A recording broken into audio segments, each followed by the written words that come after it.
9:32. En Comodoro otra vez golpeó la emergencia climática, el temporal, inundaciones, evacuados, corte de ruta. Se abrieron centros de asistencia para las personas justamente que tuvieron que ser movidas de su lugar. Una imagen que nos recuerda a otros años anteriores, ¿no? Y duele un montón ver a Comodoro así, la primer ciudad petrolera de nuestro país, que evidentemente hay temas troncales que no resuelve. De eso vamos a charlar con Mónica Baeza. Ella es periodista, es representante en el FATPREN y además es cronista, nos contaba recién, en Zona Sur Noticias. Mónica, buen día, ¿cómo va? Hola, buen día, ¿cómo están? Gracias por atendernos como siempre, Mónica, es un gusto charlar con vos, que lo hacemos siempre, aunque ahora hacía bastante que no. Y bueno, además me contabas, Mónica, perdón, que sos docente en la universidad también.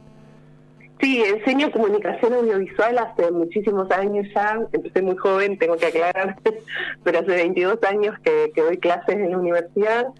Y bueno, ahora estoy trabajando igual, colaborando con el área de prensa y comunicación, pero es como mi actividad paralela de hace un montón de tiempo, digamos, además de periodismo.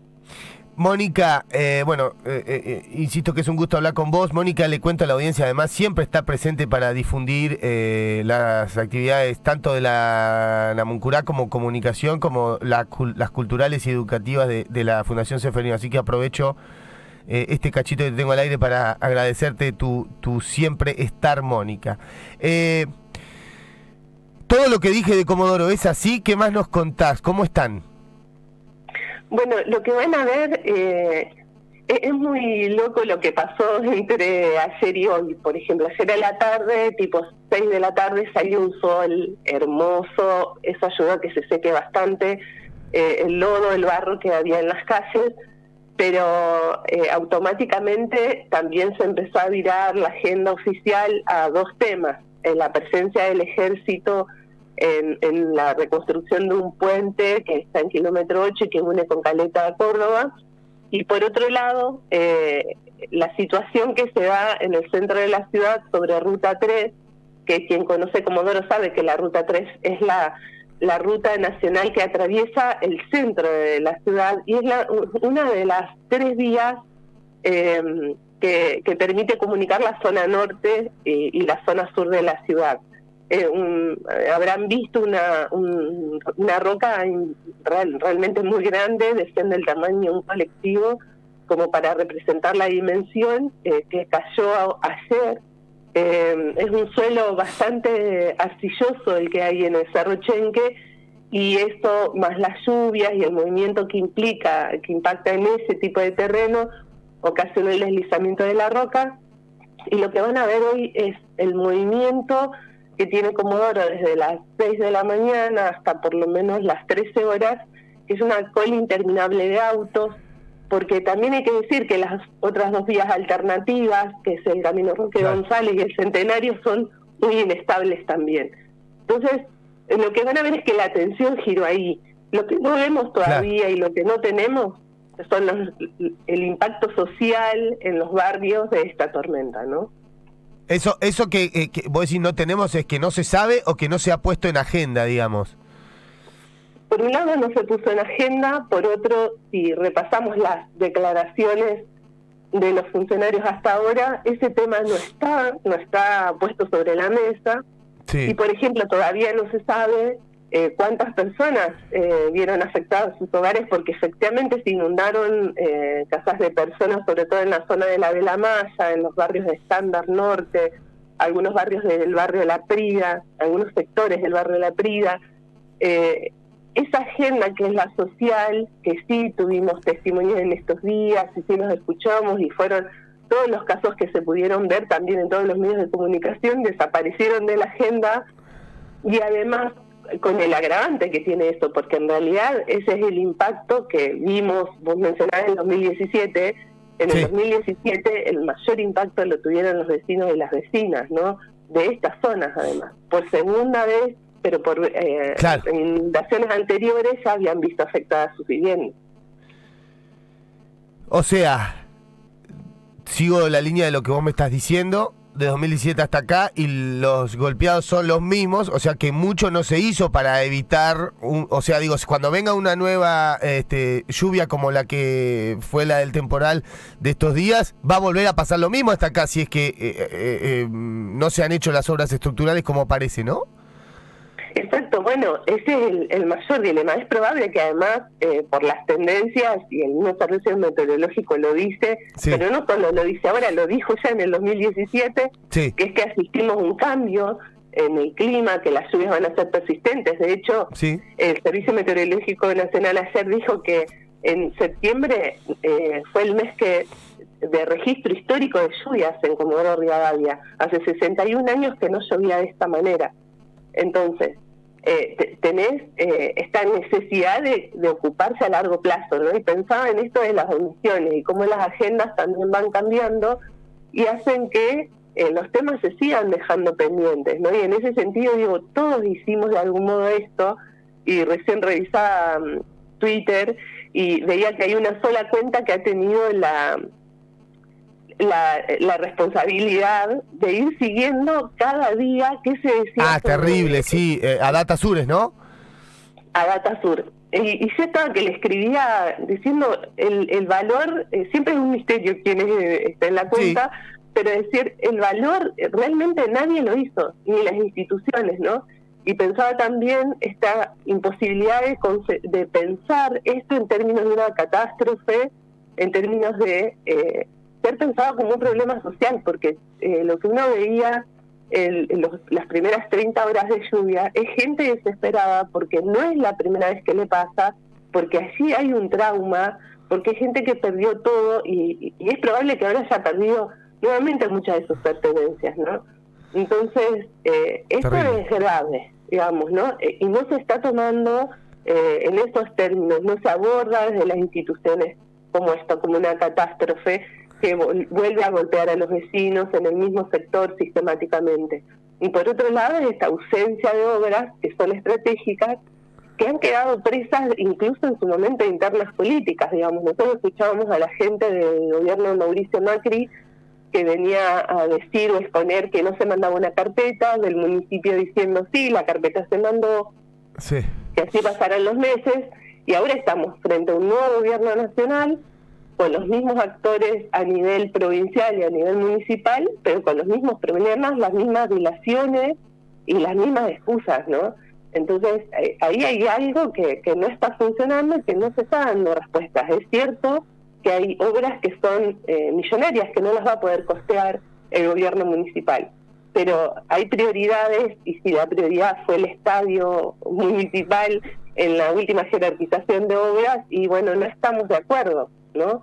Pero creo que todos, en algún punto, también vino la pandemia en el medio, ¿no? Hay que ver ahí qué pasó con esto, pero como mensaje, ¿no? Como esta responsabilidad de hacer seguimiento de los temas, ¿no? En la universidad publicó en el 2017 una compilación de investigaciones que estaba muy buena, que está en la editorial universitaria de la Patagonia, está alojada esta página, este libro, perdón, y ahí dice claramente, digamos, hacia dónde hay que ir, qué hay que priorizar, qué obras hay que hacer, digo, ahí está todo, pero después, digamos, esto no se retomó. Incluso el comité de emergencia se convocó recién el segundo día a las 16 horas. Ya teníamos por lo menos más de 24 horas de lluvia, ¿no? Entonces, bueno, no hemos aprendido demasiado, digamos, ¿no? Este dato último que me decís del comité de emergencia un poco describe, y me da para preguntarte, Mónica, tal vez me meto en un terreno que o no querés contestar o por ahí no tenés una respuesta pensada, pero digo... que el comité de emergencia se haya constituido 24 horas después de estar lloviendo sin parar, habla de o un desinterés o una desidia, ¿no? ¿Cuál de las dos o las dos? Porque si es las dos, estamos al horno. Bueno, pasó algo que incluso en las redes sociales, en los medios se dijo, los responsables de defensa civil relativizaron el impacto que tendría la lluvia, creo que fue el lunes a la tarde, dijeron, bueno, no va a ser tan importante, va a ser menor de lo que esperábamos. Y al día siguiente, o a 3 horas después, alguien, un medio de comunicación, comparte una entrevista a alguien del Servicio Meteorológico Nacional diciendo que la alerta era roja. O sea, ni siquiera era amarillo ni naranja, se habían pasado al rojo y 2 horas antes habían dicho que esto no iba a ser importante. Y a ver, pará, te quiero entender bien del tema de los colores de la alerta según la gravedad o el tipo de problema, digamos, ¿no? Si es viento, si es lluvia, ¿no? Y en un momento se negaba que sea una problemática y al toque ya estábamos en el peor de las alertas, digamos. Escenarios. Exacto. Bueno, ahí yo no sé qué difícil de entender, digamos, todo, ¿no? Pero algo pasó ahí, no sé qué pasó. Cómo llegaron, además, en este momento uno puede tener las alertas inmediatamente, digamos, del Servicio Meteorológico, de Defensa Civil. Aparte sabíamos hace 1 o 2 días antes que iba a llover así. Exacto, entonces... no hay mucha excusa. Si solamente esta persona tiene a cargo este trabajo, si es una tarea compartida, bueno, eso ocurrió, digamos, claro. Y todo el mundo se relajó y, bueno, y ya había una experiencia de constituir el comité de emergencia. El comité de emergencia nunca se convocó. El comité de emergencia incluso tenía previsto la sanción de una ordenanza municipal que tampoco se sancionó. Entonces, creo que es esto, ¿no? Se dejó pasar, pensó, yo creo que esto no se es consciente de que este problema lo vamos a volver a tener en ningún sentido, digamos, ni en el tema de obras, ni en la organización comunitaria, ¿no? Pero tendrá que ver, Mónica sí. Baeza, es a quien escuchamos, está haciendo un informe exhaustivo, sobre todo una descripción de la situación, ¿no? Más allá del informe de emergencia, digamos. ¿Será porque las víctimas son todos pobres? Te lo pregunto así directo, que no se activa en realidad. Bueno, ayer hablábamos con otros compañeros de Neuquén sobre este tema, ¿no? Sí. Y las familias, por un lado decían, no hay evacuados, ¿no? Hay 10 evacuados en un gimnasio, otros 10 en otro. O sea, era una suma, una cantidad de personas muy pequeña. Entonces hablaba con una vecinalista y me dice, lo que pasa, y esto no solamente pasa en Comodoro, pasa en todos lados cuando hay una inundación, es que la gente resiste todo lo que puede porque no quiere dejar lo que tiene, porque lo poco que tiene se lo pueden robar, y esto también ocurrió en su momento. Entonces la gente resiste, o se queda en la casa de un vecino, dice, pero además imagínate el escenario en el que alguien tiene que pensar que va a abandonar su casa. O sea, el agua corría como ríos, o sea, eran ríos en las calles, entonces nadie va, o sea, es imposible, pero además el primer centro de evacuación que se difundió está en zona sur, en una zona muy alejada. ¿Cómo llegas hasta zona sur? Y el segundo fue en zona norte, que también es un lugar poco accesible, ¿no? Son gimnasios que son importantes y son adecuados en términos de capacidad y de infraestructura. Este es como el primer dato. Pero segundo, si no se inundó la casa, seguro se le llovió. De hecho, ayer se anunció un plan de construcción de techos. Esto responde a una necesidad concreta. Yo me pregunto, ahora cuando vaya a construir el techo, se van a encontrar con el tipo de vivienda que va a sostener ese techo. Y entonces ahí empezamos a pensar en esta deuda que no es solo en Comodoro, creo que es en Madrid, en todo el país, que tiene que ver con las viviendas. Terrible. La necesidad habitacional que tenemos es tremenda. Yo ayer estaba mirando algo que seguro ustedes deben haber visto, que es el plan, los créditos de Procrear, y los últimos créditos de Procrear tienen como destino población solamente de Puerto Madryn. No hay población de otras ciudades de Chubut. No sé por qué se da eso, yo lo vengo siguiendo, pero de algún modo también expone esto, que no hay un nivel de construcción de viviendas que vaya al mismo ritmo del crecimiento poblacional. Bueno, entonces, acá en Madrid pasa exactamente lo mismo. Claro, bueno, yo conozco bastante los barrios de Madrid y también me doy cuenta de esto, ¿no? ¿Quiénes pueden construir hoy? Bueno, pueden el que más o menos, en este contexto, digamos, venimos de una crisis también con los trabajadores estatales, que siempre han sido también los que movieron mucho la rueda, yo no sé cuántos trabajadores estatales hoy pueden construir viviendas, digamos, ¿no? No pueden llegar ni no a fin de mes, a mitad de mes. Exacto, por eso entonces asistimos a este problema. Si uno repasa, bueno, por dónde viene el ajuste hoy del gobierno nacional, los créditos para viviendas son uno de los ejes del recorte. Entonces, también son... Ese es un gran punto, ¿no? Mónica, para atar todo también, ¿eh? Es un gran punto el que vos decís, porque nosotros venimos describiendo el tema de los recortes en las obras, en los presupuestos para vivienda, ¿no? Puntualmente hablamos de Procrear, pero cómo se ha avanzado también, porque cuando ves, no sé si se hizo en Comodoro, acá en Madrid se hizo un barrio entero, y vos decís, bueno, ahí solucionaste, digo, está abarrotado de gente, entonces decís, solucionaste un problema con eso. Recortar ahí es justamente hacer más grande el problema. Así que me parece una asociación muy acertada esto de los recortes, porque es en definitiva la política pública que se lleva adelante del gobierno nacional también. Exacto, bueno, fíjate en Esquel, si repasás la cantidad de incendios, se dan en zonas también, en la ladera del cerro, que son ocupaciones, pero son casas de madera, o sea, de madera precaria que se incendian porque no tienen gas y no van a tener gas. Es lo que pasa acá en Comodoro también, ¿no?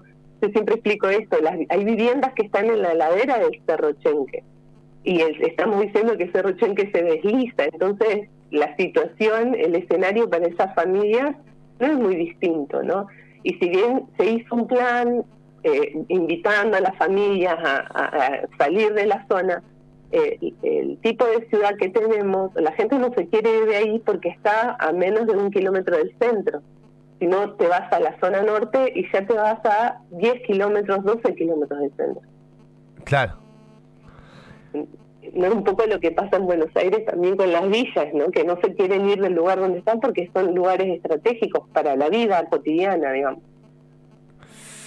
Qué terrible es la situación que describe Mónica Baeza de lo que sucede o ha sucedido en Comodoro.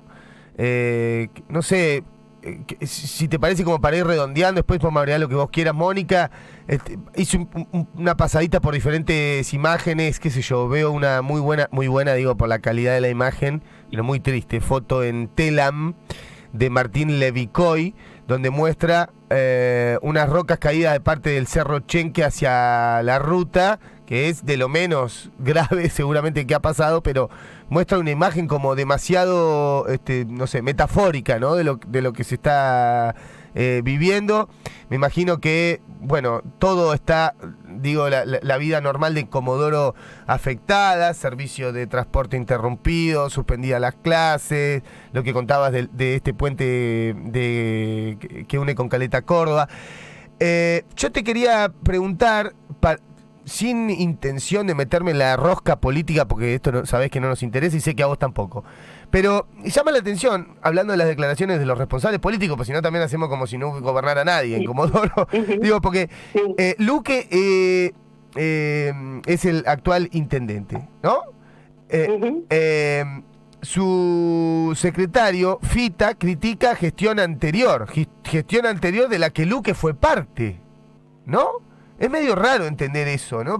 Digo, o sea que eso no se entiende si es una autocrítica o es que nos toman a todos medio de tontos. No entiendo bien el punto.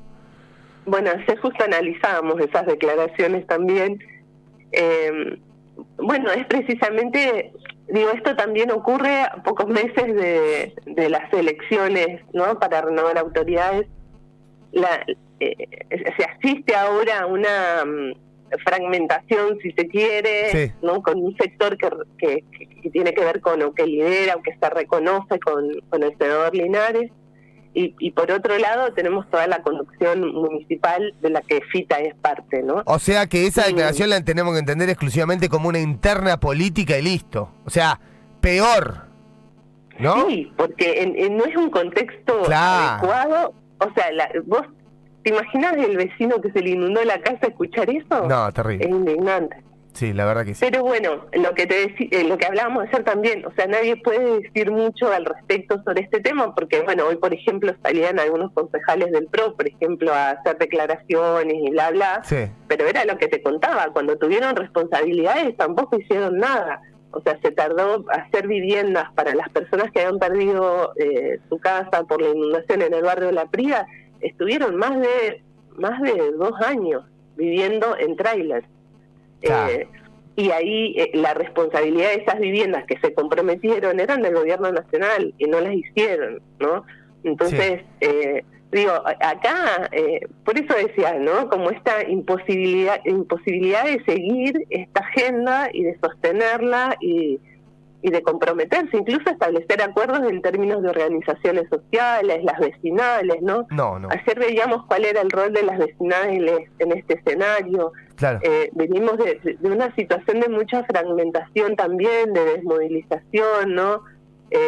Y eso muchas veces es provocado también por el poder político, digamos. Poder político que no se cansa de tener gobernadores de Comodoro. Digo, Arcioni es de Comodoro. Y ayer leíamos sus declaraciones y decía algo así como que mandó a hacer, ¿viste?